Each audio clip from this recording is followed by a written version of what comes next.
Welcome to the Phone Transformer. In today's video, we'll show you how to install old versions of Android apps. Let's get started. Step 1. First, open the Play Store app on your Android phone. Make sure you're logged into the correct Google account so you can access all your installed apps. Step 2. As you may notice, the Play Store only shows the latest versions of apps. No old versions are available here. But don't worry.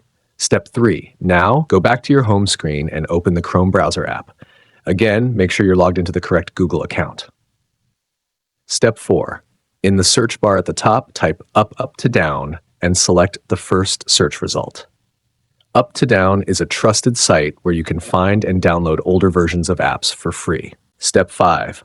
Once you're on the Up to Down website, use the search bar to find the app you want. For example, let's type Instagram and select the result. Step 6. When you reach the app's page, scroll down and you'll see two options: get the latest version and older versions. Tap on older versions. Step 7. Here, you'll see a list of all the older versions available. Just pick the version you want, download it, and install it on your device. And that's it.